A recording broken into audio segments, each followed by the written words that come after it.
गंगा उच्छल जलधि गंगा तब सुनामे जागे तब सुभाषिष हमारे गावे तब जय गाथा जनगण मंगलदायक जय हे भारत भाग्य विधाता जय हे जय हे जय हे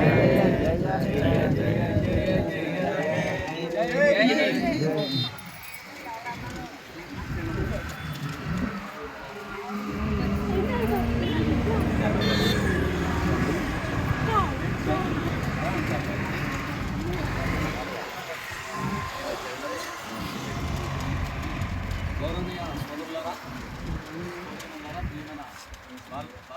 బాలులారా, మీ అందరికీ 79వ స్వాతంత్ర దినోత్సవ జాతీయ పండుగ శుభాకాంక్షలు. ఈరోజు ఎంతో శుభదినం అని చెప్పాలి. ఎందుకంటే మనం 80 సంవత్సరాల క్రితం కట్టు బానిసలుగా ఉండేవాళ్ళం. బానిసత్వంలో మగ్గిపోయాం. ఈ ఆంగ్లేయులు మనం ఎంత బాధ పెట్టారంటే, మన సొంత గడ్డపై వారు వ్యాపారం చేసుకోవడానికి వచ్చి మనల్ని ఏడడం మొదలెట్టారు. మనం బానిసలు అయిపోయాం.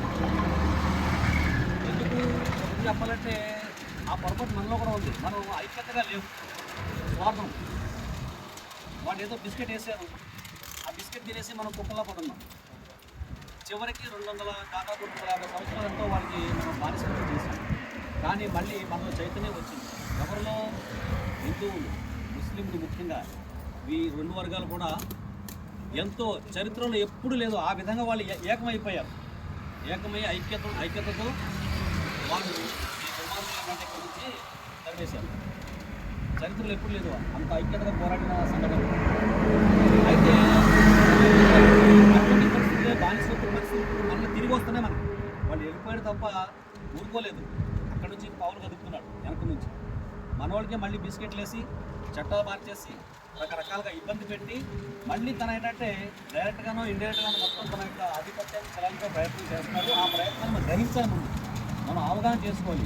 దుర్మార్గులు వస్తున్నాడా మన శత్రువు అని చెప్పి గ్రహించి హిందూ ముస్లింలు తమ మతాల్ని ఎవరు మతాల్ని వాళ్ళు ఇష్టం వచ్చినగా ఆచరించుకుంటూ మత ప్రాతిపదికన కాకుండా ఒకే గడ్డపై ఉన్నటువంటి ఒక జాతీయ భావన కలిగి అందరూ ఐక్యతగా మళ్ళీ మనం ఎదుర్కోవాలి. అందరూ కలిసి ఉండాలి. మనల్ని ఒకళ్ళని ప్రేమించుకోవాలి.